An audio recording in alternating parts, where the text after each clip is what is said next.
in Plibo, Sullivan District, Maryland County. It's being produced and presented by the House Press and Public Affairs Bureau. This program features reports from the House's committee meetings with in-depth interviews, analysis about the country's legislative process. Today is Thursday. It's November 23rd. It is the 327th day of the year.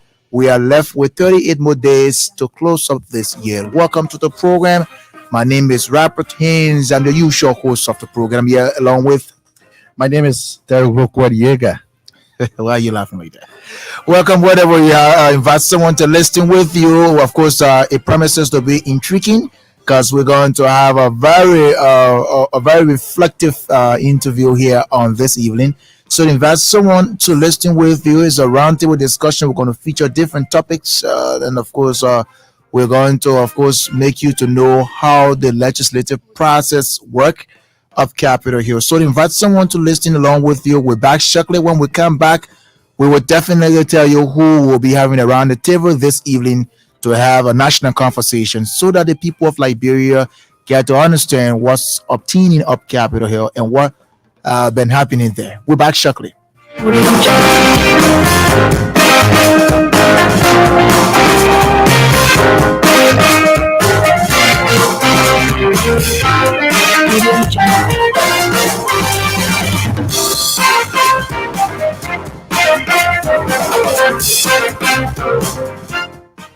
Welcome back to the program, wherever you are. Great time together here. Yeah, we are back here. Of course, great time to be here again. We've done with the October 10 elections. We're done with the runoff elections.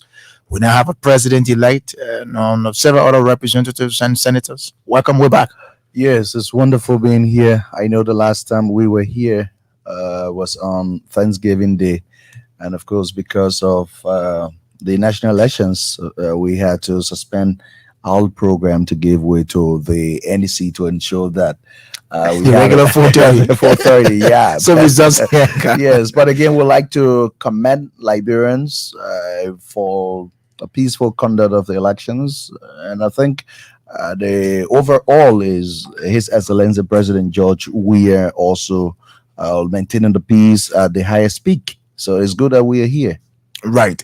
Like you mentioned the last time we were here, it was Thanksgiving Day in Liberia. We're here again. It's Thanksgiving Day in the US. Yes, the U.S. Today is is also Thanksgiving Day in celebrating the US. today. Right. Right. So great, my people. We're back here up Capitol Hill, and the legislature has resumed in continuation of the third and final quarter of the sixth section of the 54th legislature. We closed earlier. We have reopened, and then we had to close in keeping with the elections, and so we went for runoff elections. So we closed, and we're back. So we resume business up Capitol Hill. There are a lot of things that will be looked at. Of course, we mentioned here before that the issue of the budget, because the public financial management law, there was some amendment done to it now, which now make us to change from the fiscal year to calendar year. So that requires legislators to be able to receive the budget from the executive branch and to be able to debate it, do some appropriation, and make sure that it gets passed so that it takes effect the first date of January 2024. You're correct because the formulation of the budget comes from the executive, and upon its submission to the legislature, of course, that body will convene regularly. There are two ways that they go about scrutinizing the budget. You have the revenue and the expenditure components, and so yes, indeed, upon the submission of the budget, then of course the Committee on Ways and Means, it is a committee that has a member of each county. And so, yes, they have a fair understanding of what the budget is and making proper representation for your county. So at the level of the Honorable House of Representatives, you have 15 lawmakers constituting that committee representing the country. And at the level of the Liberian Senate, you also have a proper representation. So it's going to be a good discussion. You will always have heads of line ministries and agencies of government represented to give a full breakdown of the workings of the budget, especially from the respective ends.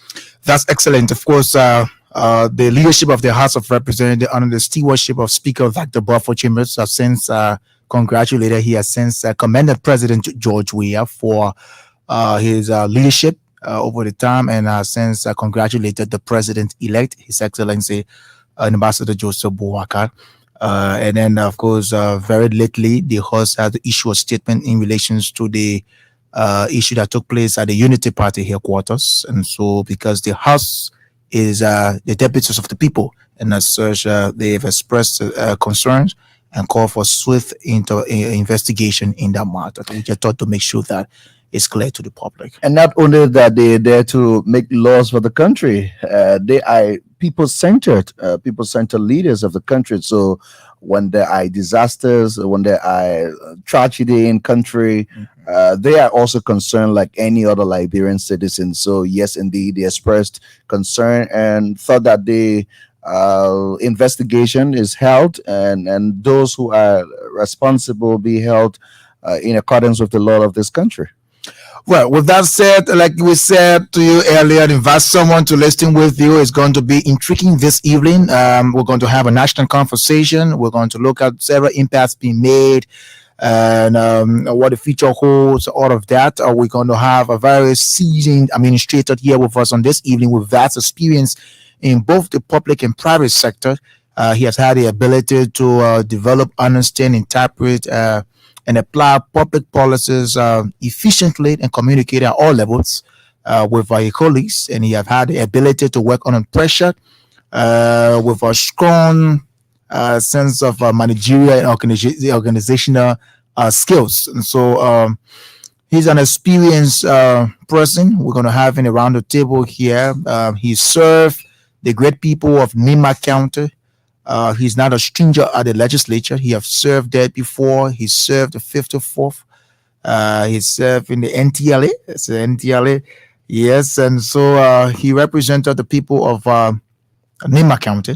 And he is currently representing the electoral district number 9 of Nima County, serving as the House's chair on rules, order, and administration. Prior to that, of course, he was the president of the United Methodist University, UMU. Our guest is Honorable Professor Johnson N. Gueglo. Good evening, welcome. Thank you. It's a pleasure to be with you this evening. I suppose this might be the first issue our show since the announcement of the outcome of the elections. So right. I have the honor and privilege to be here as the first guest. You're quite correct. Right. The last time we had you here when you were fresh from Doha. Yes, that was true. And this time it's going to be Dubai. Okay. Yeah, the climate change activities COP28 this time is going to be in Dubai, the UAE, beginning the 30th of November through the 12th of December. Okay, excellent. As tradition demands on our program, we always have the guests to greet his or her people in the vernacular. You want to do that, sir? Yes, thank you. Nimba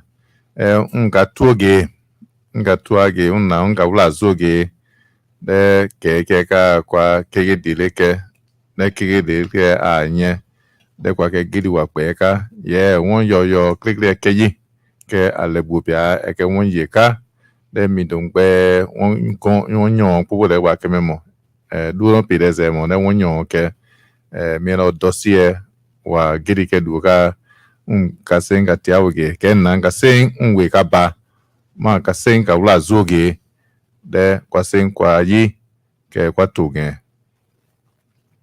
atu.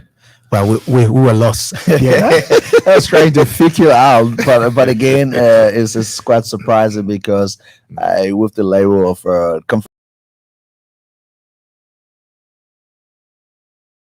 it's vernacular. It is good. It's terrain management. Sometimes when you are where you are and having a conversation with who you're having a conversation with, it depends on what you say, right. So Welcome again to the program. We are going to have a candid and illuminating interview this evening with the chair on the House's Rules and Administration Committee, Honorable Gueglo, as he's going to offer insights into his impactful tenure, highlighting key accomplishments and initiatives that tend to shape the functioning of the Honorable House of Representatives during his leadership. So we are here. How's the capital doing? The cabinet is doing okay. At the moment, we are looking at the closure experience, the closure procedures. The 54th will be dissolved and will be concluded as of the 15th of January 2024, when the 55th should have been ushered in. Right. So between now and that time, those who were retained, are adjusting themselves, reviewing their own activities for the last 6 years to see what kind of improvements they can make, in the 55th for the next 6 years. Those who were not retained, are now reflecting on departure procedures, how they will now, pack up and go into other lives that may be ahead of them.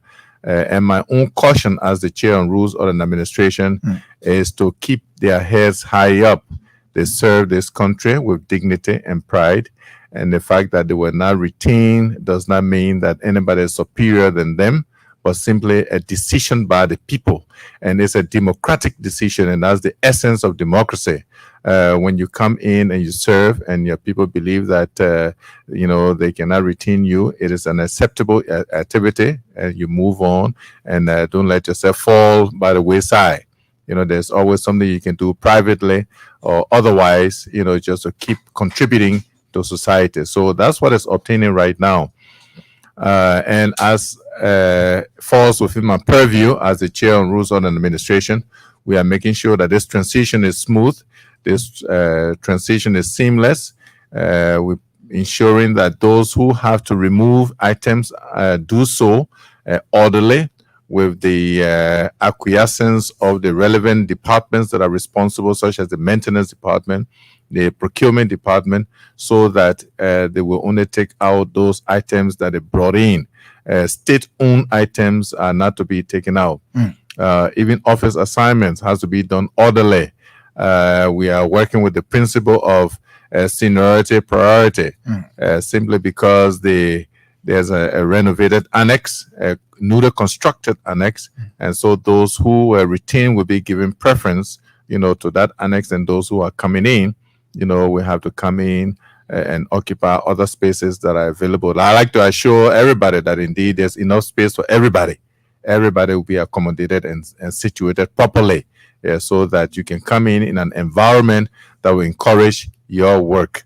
And so that's what's obtained at the Capitol building right now. That's excellent. Well, Representative Johnson Gueklo did not get re-elected. Did not get re-election for his people. So, like he gave in this caution, I want us we're going to be reflecting on your time in office, and we're also going to look at the lessons, and we'll look at the challenges.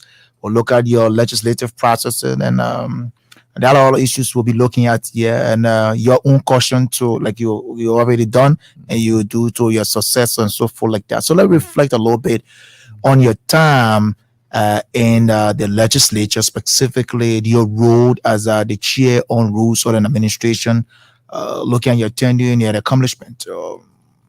Well, it was a productive time for me. It was encouraging. It was worth the while. The experience was good. I built new relationships. I strengthened old relationships. And, the decision was made by, the citizens of Electoral District Number 9 that it was time for change. And that change was made peacefully, which was accepted graciously so that we can move on. But one of the things that, I admire at the Capitol building for the last 6 years was just the camaraderie. The thing that we need to be aware of is there is a perception before you get into the Capitol building. And so that perception is wild, is unrealistic. And so those who are coming in must be cautioned there's something you call anticipatory reflection, meaning how you expect the place to be before you get in. But I can assure all who are coming in that indeed your expectation will not match the reality when you get in. You must be aware of that. And so as you come in now, you have to change and adjust that anticipatory reflection to in-action reflection, meaning now that you have been there and seen what the situation looks like, you have to adjust to the conditions. Otherwise, you will have an uphill battle. That is very important. And so, horse trading, as the saying goes, is the key. Negotiations, sharing your thoughts with colleagues so that you all can work together. That's why I like to just take this time to take my hats off to the outgoing president and the incoming president for a couple of things that they have done so far. The first one, the outgoing president accepted the outcome of the elections even before the final, whistle was blown. That's magnanimity. Right. That's graciousness. And that's an exemplification of peace. Wanted peace.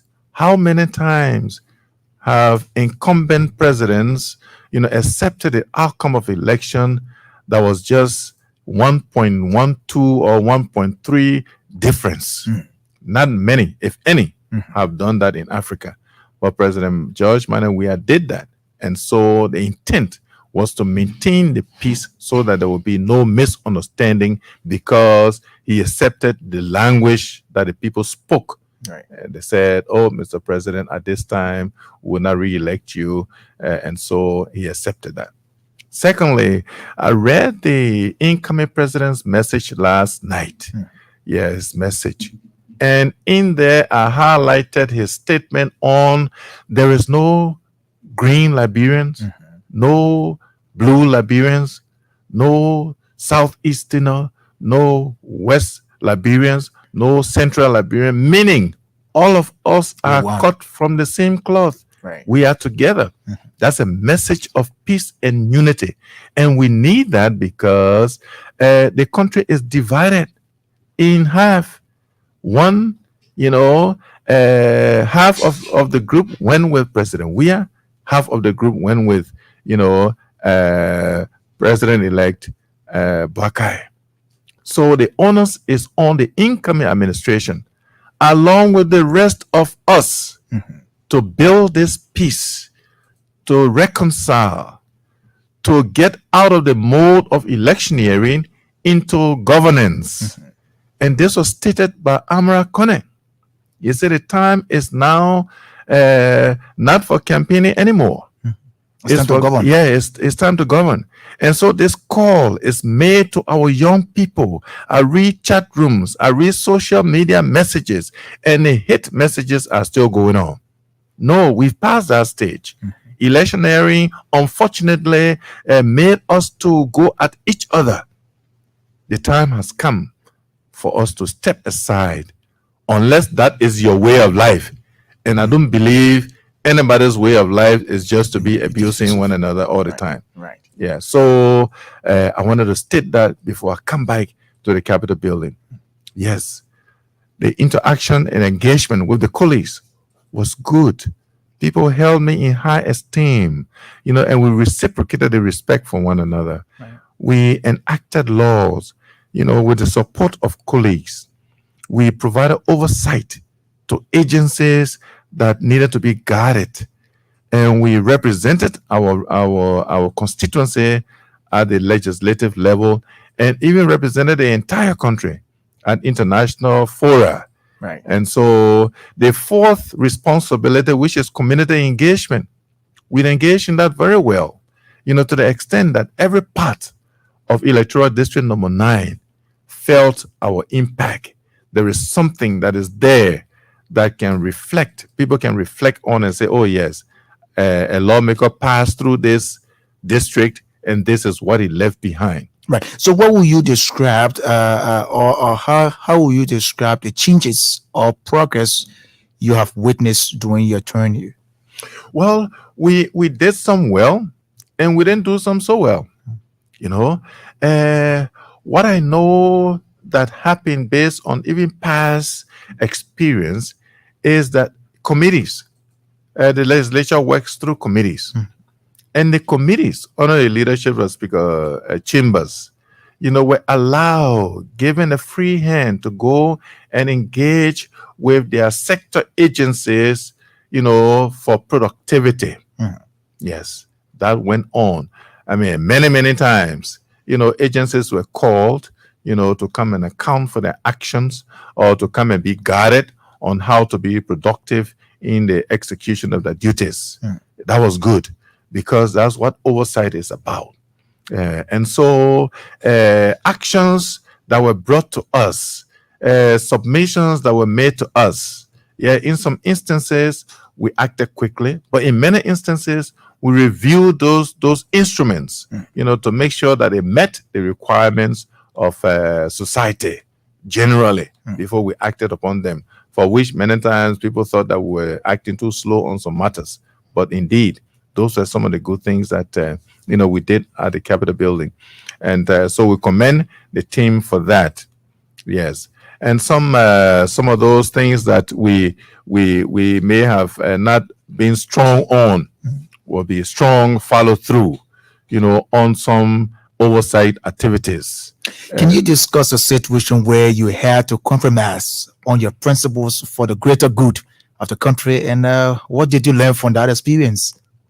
Well, many times you have to, create a condition where you will adjust your own principles, your own thought process, for the greater good, because at the end of the day, your way, your thought process, your those things that guide you cannot be and should not be an impediment to a visible broad-based advancement of society. That's where you have that give and take arrangement. Right. Although you don't want to compromise, yourself to the extent that you yourself, become a laughing stock or you yourself just, wither away. No.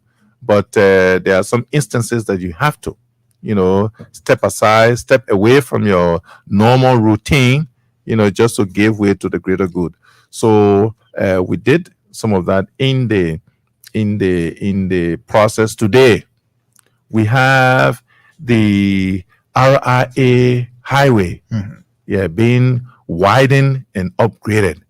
It was a big challenge because we had to offer that contract, amend the document for that contract to be given to a company in continuity of an earlier contract from community roads, to the RIA.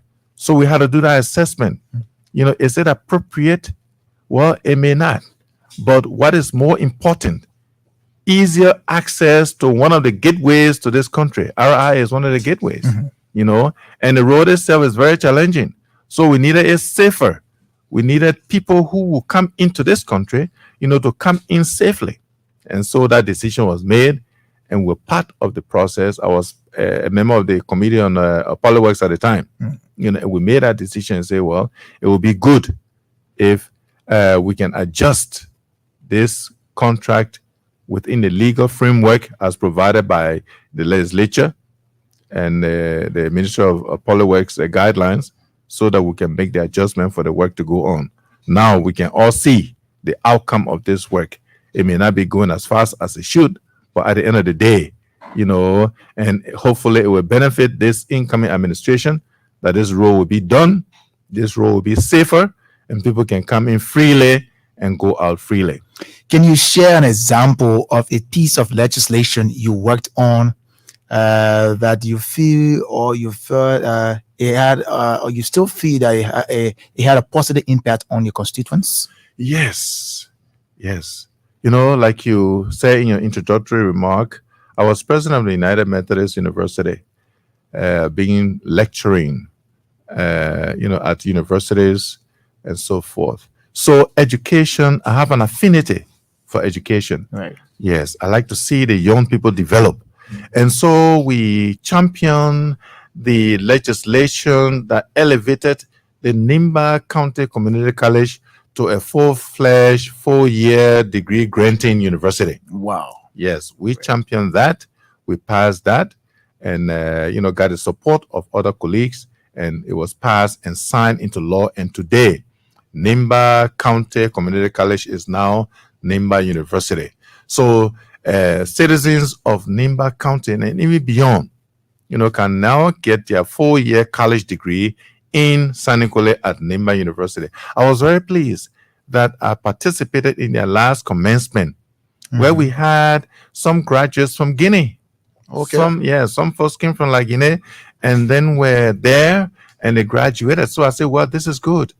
This is now attracting international students to come in and get the 4-year degree, college degree from this university. So I'm very proud of that. And I'm proud of the people of Nimba County.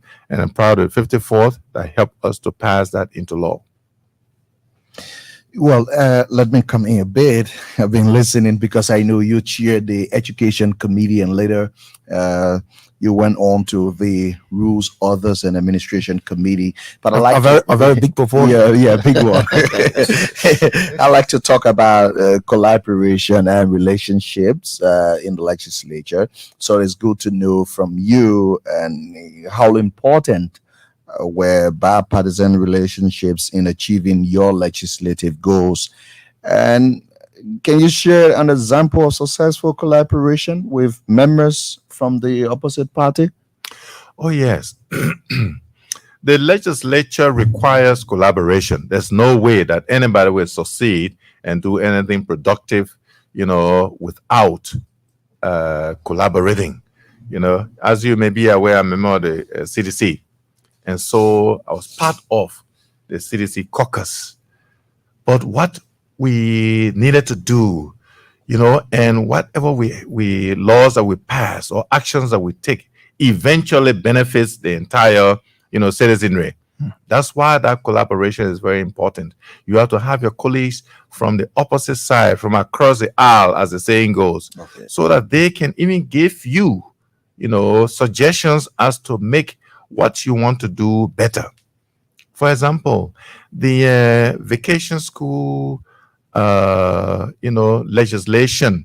Okay. Yes, it was introduced by vacation school, vacation job, and cadet was introduced by our colleague, Creighton Duncan. When he brought it to me, I said, yeah, Creighton, this is a very good idea because I personally benefited from it. But to have it advance, we must seek the support of other colleagues so that they can see wisdom. This is not a partisan arrangement, but rather it's a collective action that all students, all upcoming youth can benefit from it. He accepted that, and he and I worked on it, and it was passed at the House level. So that was a good thing, that even those from the opposite side thought it was good for them to get into, the discussion, and they got into it, and eventually it passed the House. Given your experience, what advice will you give to incoming lawmakers on building effective working relationships in a politically diverse environment like the capital? Well, the Capitol building is an interesting place because people coming in or during arguments want to showcase. Okay. Yes. When you get before the press, where arguments are done in plenary in the open, where discussions are held in the open and the press is there, you want to be seen by members of your constituency as being articulate, as being composed, and as being knowledgeable to the subject matter. It is important. But what is more important is the substance of what you say. Yes. Because at the end of the day, the House works through committees. When you go through that theatrics, I call it theatrics because it's like you're in a movie. Okay. Yeah, in a theater. It's a drama. Yes, a drama. From there, you got to come out and do the real work. Right. Yes. And it's the report you present, it's the engagement you have with the colleagues, in a constructive matter that matters. You see, otherwise, you're just going to be there and talking all day and nothing comes out. So my candid opinion, my candid advice, to colleagues who are coming in is beyond the flow show. You should be able to seek the support of your colleagues. Find answers to questions if you don't have those answers. Don't be bashful. The office of the chief clerk is very, very knowledgeable. Yes, they will guide you, through the process to the extent that you need some support in any kind of way. That is important. Arrogance does not help at all. Building relationships is very important, and I benefited from that. Okay. Yes, building relationships, because at the end of the day, nobody is across the line when it comes to Liberian issue. That's a national issue that affects everybody, and so one should be able to, address it in that way. Yes, periodically you have a high line party issues, but at the end of the day, it must be discussed in a way and manner that the outcome will be beneficial to all, citizens of this country. Representative Johnson Gwekulu, I'd like to move over now to some memorable moments at the legislature. Are there any movement or debates in the House of Representatives that stand out as particularly memorable for you? Do you have some time of laughter in the legislature? Like somebody will say, yeah, I really feel myself. I felt myself. What was it, Bagu? What would you say? Yes. I recall, I think it was the debate that had to do with the other war crime code or some report related to that matter. Okay. Yes. And the decision was upon me to make. And I still recall when the colleagues, they came around me, just their mere presence was pressure on me, and throwing hints that, on a regular, you got to do it. So the whole thing rests on your shoulder. Otherwise, we won't get anywhere. And that was comical, because, there was fun in it, although it was a serious matter. Right. But at the end of the day, we made a decision that we should go. I think we're getting ready to go for break.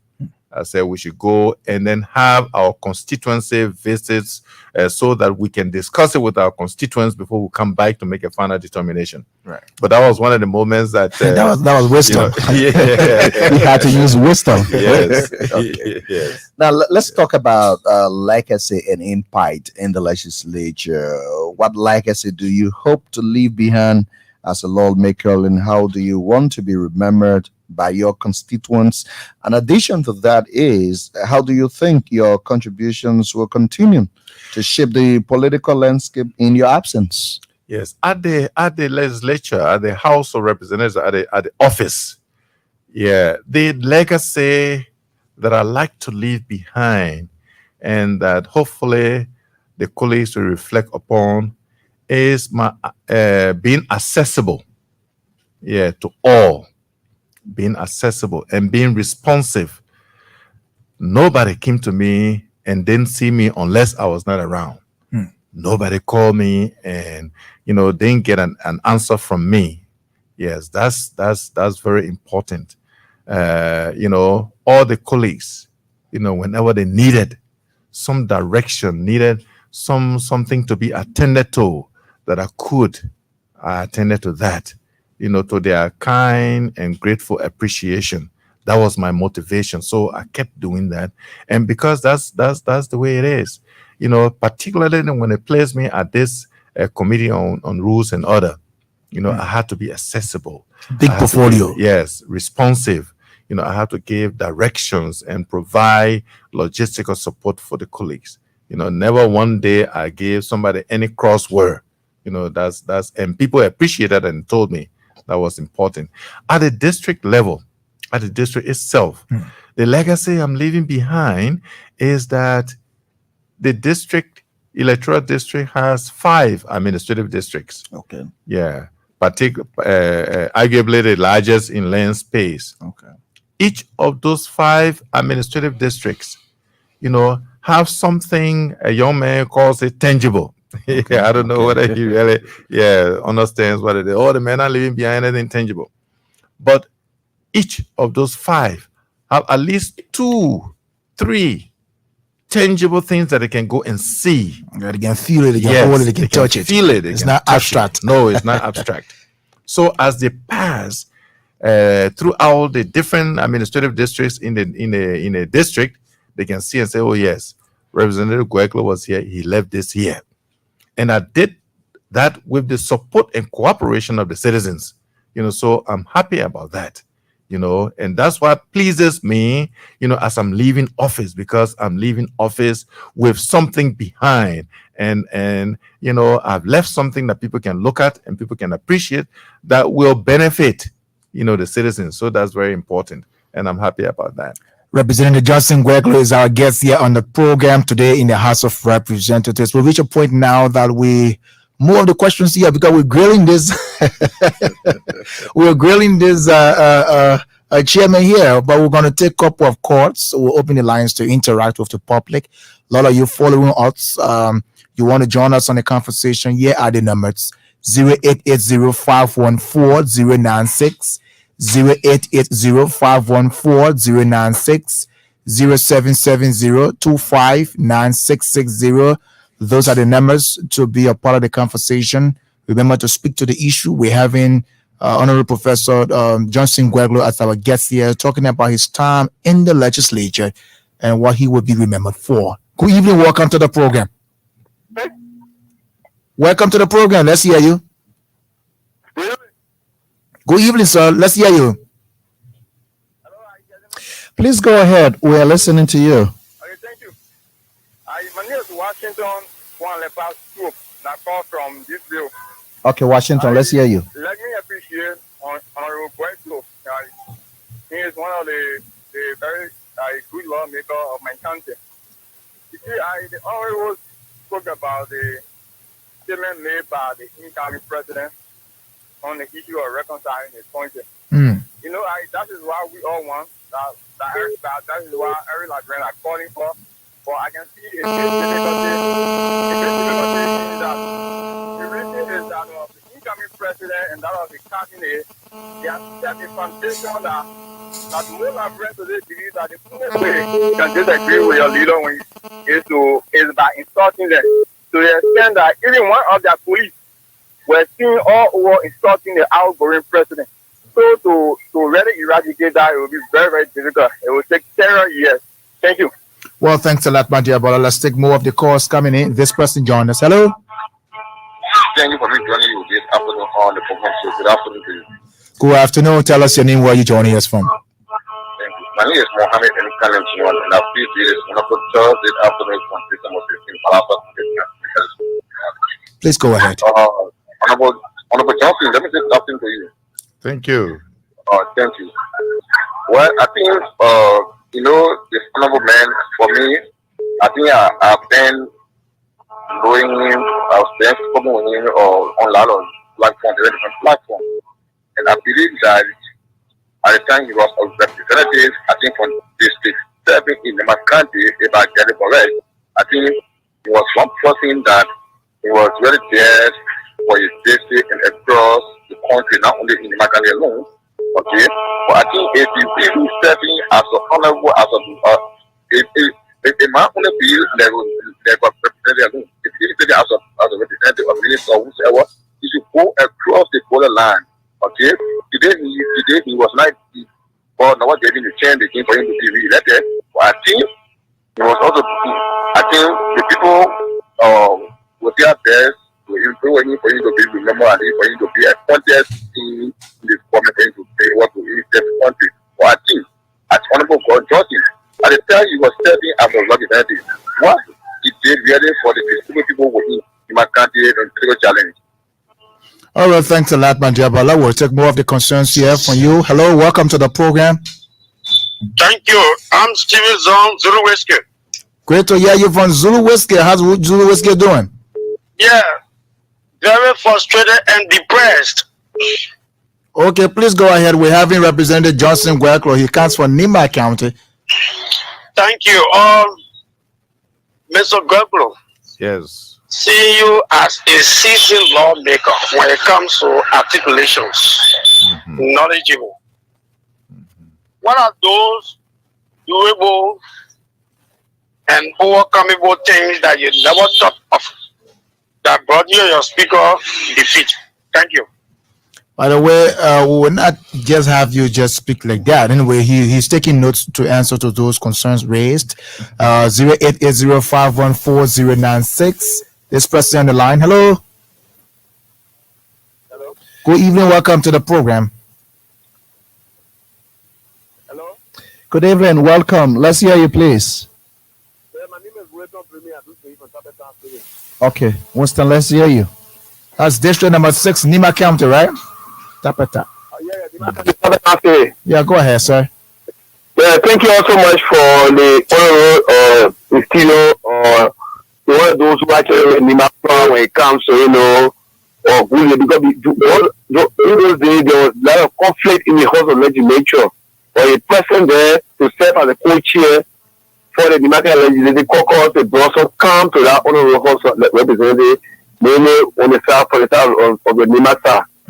But one thing I want to urge our Liberian people is whosoever want to take over as representative or next staff or legislature, let them be able to put this mechanism in place where they will be able to cut down some of that problem, because the salary they make is very huge. It is actually causing the downfall of many government, coming to being. Thank you all so much for the show. Well, thanks a lot. More of the calls keep coming here on the program. This person, hello? Let's hear you. Welcome to the program. Tell us the name, where you're joining us from. Yeah, okay. First of all, I want to congratulate. I'm sure that Peter Tony from General District, Grenco County. Okay, from Grand Crew, the county with 36 cities. I want to congratulate your video guys, for District 9, County. But please, I see the legislation to try and see reason. Now, we talk about reconsideration. The double secretary this morning was Vantel Radio. The girl guys are in, about which is borrow, they are burning houses. Now, I'm speaking this morning, they're burning houses. So please, I want to try to pull up control, please. Okay, my brother. Okay, yeah, we're hoping attention with election violence. Right. This person in the line. Hello. Yeah. Good afternoon. Welcome. Let's hear you.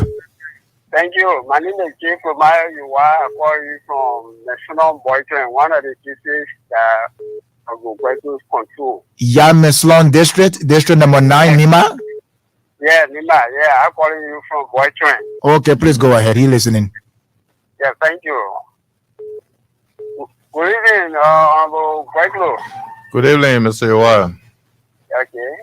And all what Mr. Honorable Guerclo has touched outlined there, like the vegetable, the durable, they are all facts that he's speaking about. It is the honorable that we always miss, as he was not re-elected.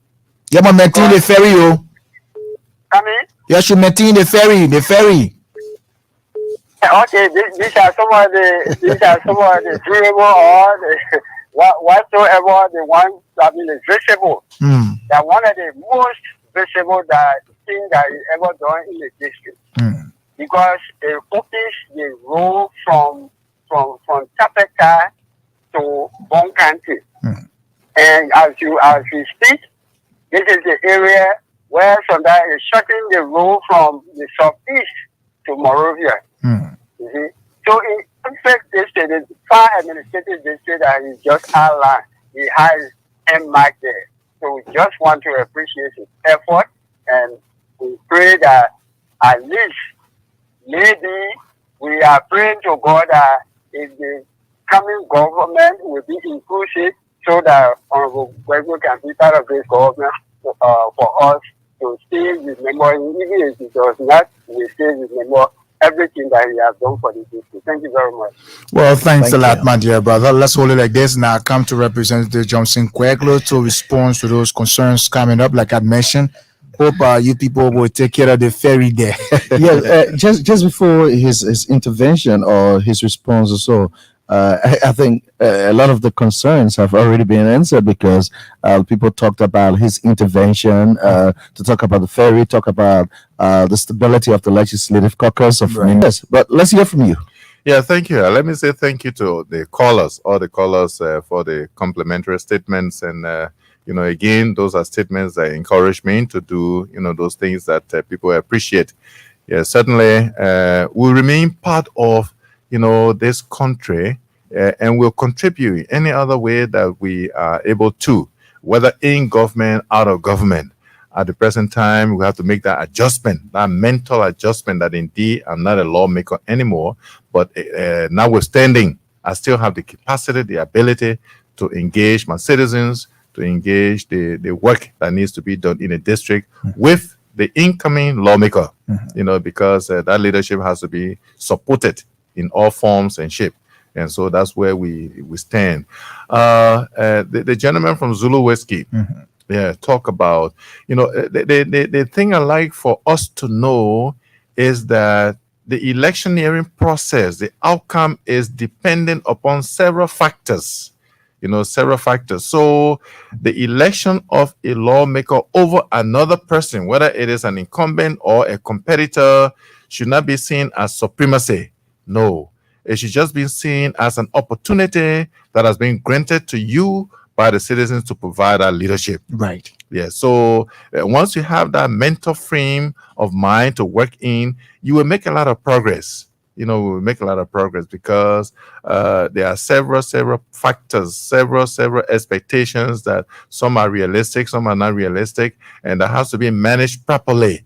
And so leaders coming in at any time must be able to work with their citizens to manage their expectations. Otherwise, in the shortest possible time, then they begin to, throw stones at you. And when there was a by-election in Nimba, and the gentleman came and we welcomed him in the caucus, my statement to him was, look, you have been elected today based on different expectations. The same guys who hailed you will be the same guys. Some of them will come back to unhail you. Be prepared for that, because of just our expectation. Some want you to do this thing and you are unable to do it, not because you don't want to do it, but the capacity is not there, the wherewithal is not there, and it's just not something that can be done. Then they take it against you. So that's what I want to say. But otherwise, the legislature is a public service that you provide, for the good of the citizens.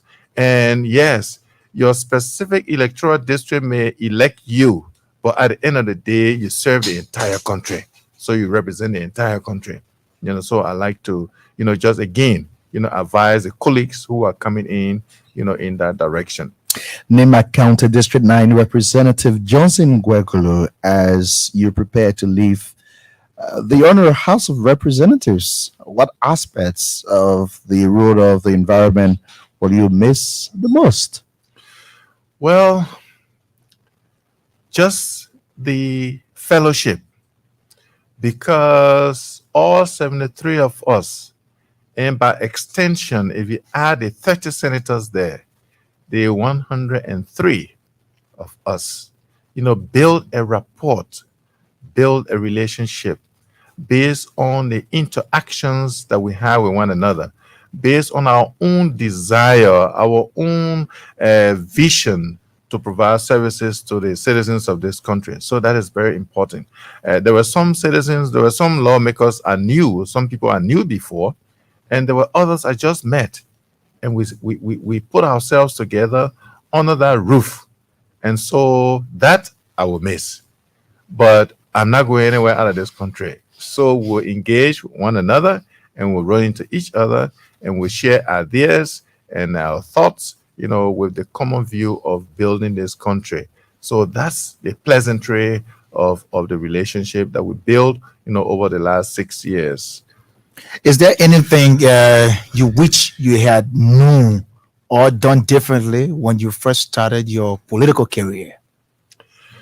The thing that plagues all of us at times is just how to really interpret people's relationship with you. And that's what make the social sciences a very difficult, subject matter, because you may see somebody today, interact with them today, then tomorrow they conduct themselves in a way, a manner, it leaves you wondering, is that the same thing that happened? So the message, a message from President Weah that, this election made us to open our eyes to see some things, that is what I wish would have been different. That once you say, this is what we are doing, we go and do it together to the very end, you see. But there were times that you expected, people to collaborate with you, to work along with you, to move in the same direction without any warning. They charted another course, and which could not be understood. That's the human nature, and sometimes you don't prepare yourself for that. Right. You see? Yeah, but given this experience, one must be able to, expect that at any day, any time, allies can be foes, and you just have to adjust yourself to it mentally and deal with that. But at the end of the day, you must be the peacemaker.